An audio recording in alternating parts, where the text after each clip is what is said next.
everyone, welcome back to my channel.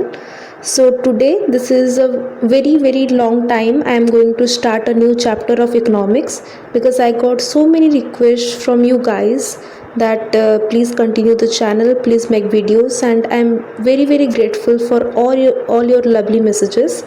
So now I am going to start a new chapter that is called production. So let's start. Production के concept को जानने से पहले the first thing we have to know कि production होता क्या है, what is the meaning of production. So as a layman's view production is the creation of material goods. अगर एक नॉर्मल इंसान को आप पूछोगे कि ये प्रोडक्शन होता क्या है तो ही विल आंसर कि production is the creation of material goods. Material goods ये होते हैं जो हमारे सराउंडिंग में हम जो भी गुड्स देखते हैं उसका जो क्रिएशन है, उसका जो प्रोसेस है ऑफ क्रिएशन, उसको हम प्रोडक्शन बोलेंगे. And that is correct. But economics में वो उसको हम थोड़ा मॉडिफाई करके डेफिनेशन लिखते हैं. क्या लिखते हैं? It is the process of creation और addition of utility in the existing good. In the existing good मतलब कोई भी अगर गुड है हमारे पास, उस गुड में कोई यूटिलिटी ऐड करने का जो प्रोसेस है उसको हम बोलेंगे प्रोडक्शन. मतलब हमारे पास ऑलरेडी एक गुड है जो नेचुरल रिसोर्सेज से डिराइव एक गुड है एंड हम उस गुड को ऐसा बनाएंगे, ऐसा प्रोड्यूस करेंगे जिसका जो यूटिलिटी है वो बढ़ जाएगा, उसका जो यूटिलिटी है वो ज़्यादा हो जाएगा और हम उस प्रोसेस में उसका जो यूटिलिटी को ऐड कर रहे हैं and that process is called production. So production में हम सिर्फ गुड्स को नहीं लेते, हम सर्विसेज को भी इंक्लूड करते हैं. So it also includes services because services जो होते हैं like doctor service, teacher service, इनके पास भी अपना एक यूटिलिटी है बिकॉज ये ह्यूमन वांट्स को सेटिस्फाई करते हैं. इनका एक यूटिलिटी है तो हम इनको प्रोडक्शन में भी काउंट करते हैं. एंड प्रोडक्शन का एक और क्राइटेरिया है कि it also has an exchange value. Exchange value का मीनिंग होता है कि एक मार्केट वैल्यू होना चाहिए जो खरीदने के लिए हम कुछ पेमेंट करते हैं जिसका एक मार्केट में कोई वैल्यू होगा, तो that is the exchange value. तो प्रोडक्शन इज़ ओवरली डिफाइन हम कैसे करेंगे? द प्रोसेस ऑफ क्रिएशन और एडिशन ऑफ यूटिलिटी एक इन द एग्जिस्टिंग गुड. एक एग्जिस्टिंग गुड है हमारे पास, तो जो प्रोसेस है उसमें यूटिलिटी को ऐड करने का जो प्रोसेस है एनी गुड होगा या फिर सर्विसेज होगा and it also have an exchange value. उसका एक एक्सचेंज और मार्केट वैल्यू होना चाहिए and it satisfy human want.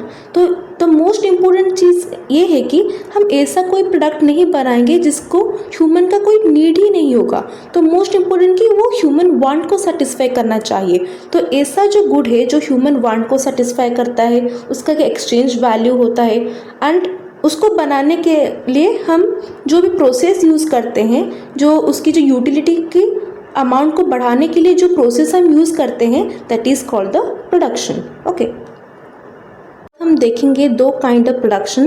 पहला है हमारा डायरेक्ट प्रोडक्शन, एक है हमारा इनडायरेक्ट प्रोडक्शन. तो डायरेक्ट प्रोडक्शन क्या होता है? The process of acquiring goods directly through the application of labour in the land in the form of natural resources. तो डायरेक्टली नेचुरल रिसोर्सेज से हम जो भी गुड्स डिराइव करते हैं वही जो प्रोसेस होता है उसको हम डायरेक्ट प्रोडक्शन बोलते हैं. इसको हम एग्जांपल से समझो. एक पेड़ है एंड एक पेड़ में बहुत सारे फ्रूट्स हैं, तो एक मैन जाकर वो फ्रूट्स को कलेक्ट करता है और खाता है और जो भी यूज़ करता है. तो जो वहाँ पर जो प्रोडक्शन हुआ वो डायरेक्ट हुआ, that is why that is the direct production. Indirect production उसका अपोजिट है. The production that take place when goods are produced through the help of machines, equipments and other capital goods. यहाँ पर हम direct production नहीं करते, यहाँ पर indirect होता है through the machines, equipments, capital goods. एक नेचुरल रिसोर्सेस है वो हम लाएंगे, लाइक अ वुड हम अगर फॉरेस्ट से लाते हैं एंड उस वुड को यूज़ करके थ्रू द मशीन्स, कुछ इक्विपमेंट्स, ये सब यूज़ करके हम एक चेयर बनाते हैं और एक सोफ़ा बनाते हैं. That is why that is the indirect production. Okay, that is the example is making a chair from the log of wood. So ये दोनों आ गए हमारे टू काइंड्स ऑफ प्रोडक्शन. इसके बाद हम जाएंगे फैक्टर्स ऑफ प्रोडक्शन. तो हमारे पास मोस्टली फैक्टर्स ऑफ प्रोडक्शन जानने से पहले first we have to know कि फैक्टर्स क्या होते हैं. What are factors? The things which has been required to produce a good are called to be factors. अगर हम कोई चीज़ बनाते हैं तो वो चीज़ बनाने के लिए हमें और कुछ चीज़ों की भी ज़रूरत होती है. लाइक एग्जाम्पल देखो, वही वुड का एग्जाम्पल लेते हैं. अगर हम एक चेयर बनाते हैं तो वो चेयर बनाने के लिए we require most of the things other things like अगर चेयर के लिए हमें एक जगह चाहिए जहाँ पर हम बैठ के बनाएंगे, कुछ रॉ मटेरियल्स चाहिए, वुड चाहिए, तो इन सभी को यूज़ करके हम एक चेयर बनाते हैं. So the things we are using for making that chair is called the factors. Okay, so यहाँ पर एग्जाम्पल भी लिखा है. When a carpenter made a chair from the wood he require some place, raw materials, time, instrument. ये सब चीज़ें जो वो यूज़ करके बनाता है in the process of production में, जो भी चीज़ों को हम यूज़ करते हैं that is are called the factors.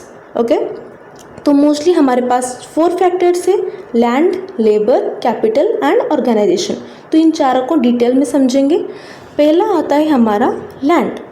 Land refers to the productive resources given by nature and existing in their natural state over the supply of which man has very little control. यहाँ पर आप देखोगे तो यहाँ पर mostly 3 चीज़ों को define किया है लैंड के लिए. It is given by nature, nature से डिराइव होता है, वो नेचुरल स्टेट में रहता है, एंड मैन के पास बहुत ही लिटिल कंट्रोल है. तो लैंड जो हम यूज़ करते हैं वो नेचुरली ही यूज़ करते हैं, उसका कोई मॉडिफिकेशन की द्वारा हम यूज़ नहीं करते. एंड इसके लैंड के पास, मैन के पास, एक ह्यूमन बींग के पास बहुत ही लिटिल कंट्रोल होता है. ओके, यहाँ पर लैंड का एक डेफिनेशन भी लिखा है that includes yard, soil, fertility, climatic condition, reverse, mountains, forest. तो ये सारे लैंड के इंक्लूड में आते हैं. सो हम लैंड में क्या पाते हैं? Natural resources. सो जितने भी नेचुरल रिसोर्सेज है on, over and below the surface of earth, yard के ऊपर नीचे जो भी हम नेचुरल रिसोर्सेज मिलते हैं वो इस लैंड के डेफिनेशन में आते हैं. वही चीज़ों को हम यूज़ करके प्रोडक्शन में यूज़ करते हैं, प्रोडक्शन में वो हेल्प करते हैं हमें. लैंड के बाद हमारा एक और फैक्टर है दैट इज़ कॉल्ड लेबर. तो बेसिकली लेबर क्या होता है? एनी फिजिकल और mental effort undertaken with a view to getting any reward. तो जब हम प्रोडक्शन करते हैं हमें कुछ लोगों की भी ज़रूरत होती है जो हमें प्रोडक्शन प्रोसेस में हेल्प करते हैं. जो भी लोग होते हैं जो फिजिकली और मेंटली सपोर्ट करते हैं इन द प्रोसेस ऑफ प्रोडक्शन, तो उनको हम लेबर बोलते हैं. एंड लेबर ये होने चाहिए जो रिवॉर्ड में लेते हैं. ऐसा नहीं है कि फ्री में आकर काम करेंगे, उनको काम के बदले इन रिटर्न हम कुछ पैसे, कैश प्रोवाइड करते हैं, जिसको हम बोलते हैं कि वो लेबर है in the economics. But any work done for pleasure and leisure is not labour. अगर हम कोई चीज़ कर रहे हैं हमारे मन पसंद है, लाइक ड्राइंग हमारी एक हॉबी है तो हम ड्राइंग करते हैं, तो वो हमारे लेबर में इंक्लूड नहीं होगा.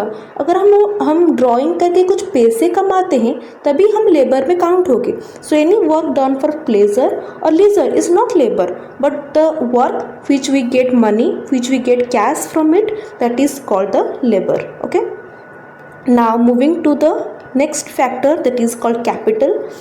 Capital is a produced means of production. It is produced because it is the product of human labor. तो कैपिटल बेसिकली क्या होता है कि एक चीज़ है हमारा जिसको ह्यूमन ने बनाया है ऑलरेडी, एंड वही चीज़ों को हम फर्दर प्रोडक्शन के लिए यूज़ करते हैं. इसको हम पहले एग्जांपल से समझेंगे. ओके, तो हम अगर एक सपोज़ कुछ चीज़ों को बनाते हैं, एक फैक्ट्री है जो बहुत सारे स्टील कंपनी को स्टील बनाता है, तो उसके लिए हमें पहले कुछ और चीज़ें चाहिए, लाइक एक बिल्डिंग चाहिए. उस फैक्ट्री को बनाने के लिए एक बिल्डिंग प्रॉपर चाहिए, तो वो बिल्डिंग भी ह्यूमन ने ही बनाया है, तो वो बिल्डिंग फर्दर प्रोडक्शन के लिए भी हेल्प होता है, एक फैक्टर है फर्दर प्रोडक्शन के लिए. तो दैट इज़ वाई कैपिटल एक होगा यहाँ पर बिल्डिंग, क्योंकि बिल्डिंग फर्दर प्रोडक्शन के लिए भी यूज़ आता है, एंड वो बिल्डिंग ऑलरेडी भी एक ह्यूमन प्रोडक्शन है. Okay, so capital is a produced means of production, जो ऑलरेडी प्रोड्यूस्ड हो चुका है by the human being, and वो फर्दर प्रोडक्शन के लिए भी यूज़ होगा. ओके, सो इसका एग्जांपल है plants, buildings, machines, highways, ports, raw materials जो ऑलरेडी ह्यूमन मेड है. Okay, are the examples of capital. Thus, all economic goods which help in further production of goods and services and thereby satisfy human want indirectly, वो indirectly human want को satisfy करते हैं, and these are called as capital. Okay, इसके बाद जो last factor है that is called organization. Organization is a special kind of labor. It includes the art of organizing business, taking responsibility of decisions and risk arising therefrom. तो हम एक factory production करते हैं suppose, तो उस factory को चलाने के लिए एक इंसान चाहिए जो उसको प्रॉपरली ऑर्गेनाइज कर सके। उसकी बिजनेस को देखना है चाहिए, उसकी मार्केटिंग को देखना चाहिए। तो इन सभी चीज़ों को हैंडल करने के लिए एक लोग होना चाहिए। जो लोग ये सब करते हैं वो होते हैं organiser. So that is the process of organisation. So the man who organise the business is called organiser. So ये एक फैक्टर है in the process of production. This are the all the factors of production. इसके बाद हम एक very important concept में जाएंगे, that is called production function. तो हम जब प्रोड्यूस करते हैं तो इसमें बहुत सारे इनपुट्स यूज़ होते हैं एंड बहुत सारे आउटपुट्स निकलते हैं। तो इन जो इनपुट है एंड एक आउटपुट है, इसके बीच का जो रिलेशनशिप है उसको हम बोलते हैं production function. Okay, the functional relation that exists between input and output is called production function. So here एक equation में हम इसको समझेंगे। The equation says that Q is equals to L and K. So यहाँ पर Q है हमारा output, L है हमारा labor and K है हमारा capital, and this is combines, वो combine होके हमारा output निकलता है। labor and capital combine होके हमारा आउटपुट निकलता है। जो यहाँ पर लेबर एंड कैपिटल है वो क्या है, फैक्टर्स हैं। जो ये फैक्टर्स को यूज़ करके हम आउटपुट निकालते हैं। So here output is the dependent variable. क्यों? क्योंकि वो लेबर एंड कैपिटल के ऊपर डिपेंडेंट है। अगर हम लेबर इंक्रीज़ करेंगे तो आउटपुट भी उसके हिसाब से इंक्रीज़ होगा या फिर डिक्रीज़ होगा। अगर कैपिटल इंक्रीज़ करेंगे तो आउटपुट भी उसके हिसाब से वेरी होगा। सो लेबर एंड कैपिटल जो होते हैं वो इंडिपेंडेंट वेरिएबल्स होते हैं एंड आउटपुट जो होता है वो डिपेंडेंट वेरिएबल होता है, वो इन फैक्टर्स के ऊपर डिपेंडेंट होता है, राइट। तो this is about the production function. Let's move on to the another concept about fixed factor and variable factor. इसको हमें पूरा अभी नहीं समझना है, इसको हम बाद में समझेंगे। पहले थोड़ा सा जान लेते हैं कि फिक्स्ड फैक्टर क्या होते हैं। अगर हम एक प्रोडक्शन करते हैं तो इसमें दो फैक्टर्स यूज़ होते हैं, एक फिक्स्ड फैक्टर है, एक वेरिएबल फैक्टर है। फिक्स्ड फैक्टर यही फैक्टर्स होती हैं जो फिक्स्ड रहते हैं इन the process of production, like machines, buildings, plants, ये सारे जो होते हैं वो फिक्स्ड रहते हैं, वो चेंज नहीं होते इन द प्रोसेस। बट किन प्रोसेस में वो चेंज हो सकते हैं वो हम बाद में जानेंगे। एंड वेरिएबल फैक्टर्स जो होते हैं वो हमेशा चेंज ही हो जाते हैं, वो बदलते रहते हैं। रॉ मटेरियल्स, लेबर, पावर, ये सारे जो होते हैं हम आइदर इसको कम कर सकते हैं, इसको ज़्यादा कर सकते हैं, जिसकी वजह से वो आउटपुट में भी वेरिएशन आएगा। सो that is the variable factor जो चेंज होते रहते हैं। और फिक्स्ड फैक्टर जो होते हैं वो फिक्स्ड रहते हैं। तो इनका जो यूजेस है इन द प्रोडक्शन वो इसके बाद हम जानेंगे। Let's move on to this. On the basis of changing inputs, the production function has been divided into two kinds. तो प्रोडक्शन फंक्शन की इनपुट्स की चेंजिंग की वजह से हमने दो काइंड ऑफ प्रोडक्शन को लिखा है, short run production and long run production. तो पहले जानते हैं शॉर्ट रन प्रोडक्शन क्या होता है। Short run is refers to the operational time period in which the output of a firm can be varied by changing the variable factors. तो short run में हमारे पास दो फैक्टर्स रहेंगे, एक वेरिएबल फैक्टर रहेगा, एक फिक्स्ड फैक्टर रहेगा।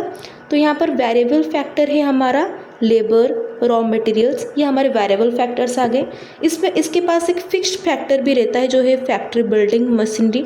तो इन शॉर्ट रन में क्या होता है कि जो वेरिएबल फैक्टर्स हैं वो चेंज होंगे एंड जिसकी वजह से वो आउटपुट में भी वेरिएशन आएगा।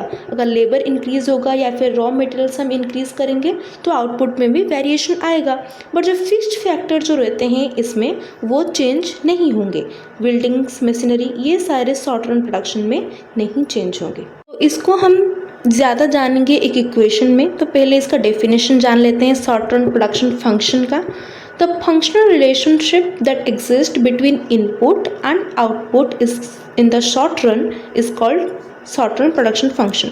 तो पहले अगर आपको आएगा एग्जाम में कि शॉर्ट रन प्रोडक्शन फंक्शन को डिफाइन करो, तो पहले आप शॉर्ट रन क्या होता है उसको डिफाइन करेंगे, जो टाइम पीरियड के बारे में लिखेंगे, फिक्स्ड फैक्टर, वेरिएबल फैक्टर्स को लिखेंगे, फिर ये डेफिनेशन आप लिखेंगे कि जो फंक्शनल रिलेशन एग्जिस्ट होता है between the input and output in the short run, that is the short run production function.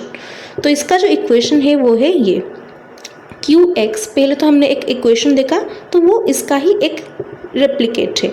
Q X is equals to L and K के ऊपर एक ये सिंबल आप देखोगे, सो ये जो सिंबल है वो है कांस्टेंट का, वो है फिक्स्ड का।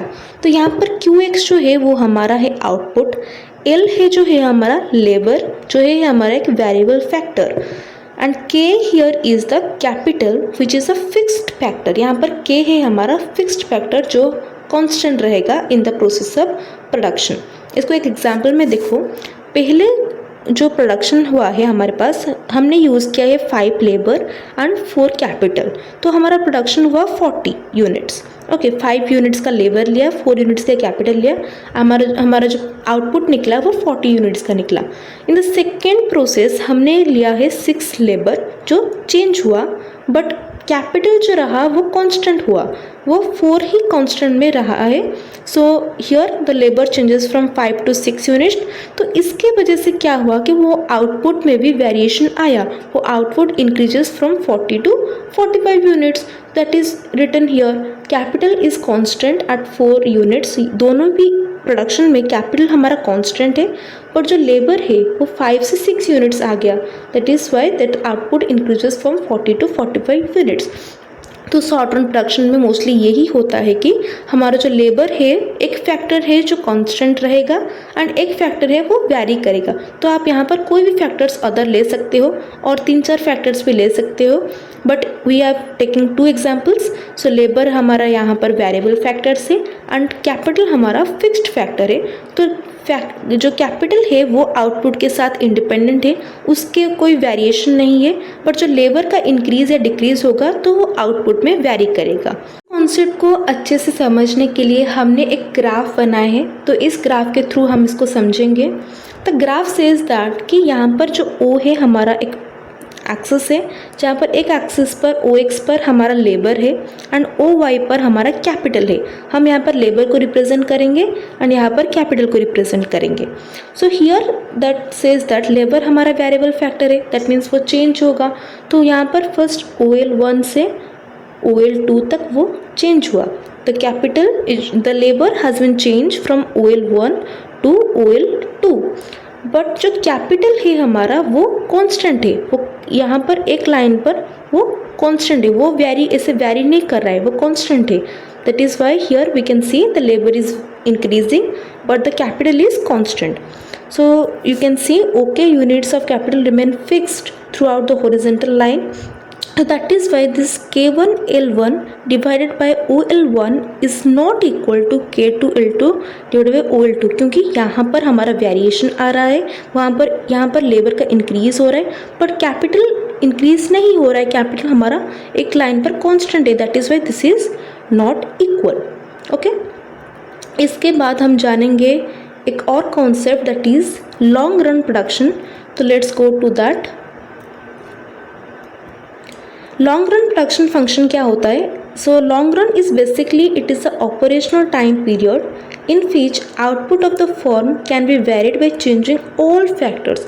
यहाँ पर कोई भी फिक्स्ड फैक्टर नहीं है, यहाँ पर सभी फैक्टर्स जो हैं वो वेरिएबल फैक्टर्स हैं, लाइक मशीन से, लेबर से, रॉ मटेरियल से, ये सारे जो हैं वो वेरिएबल फैक्टर्स हैं। So all factors are variable.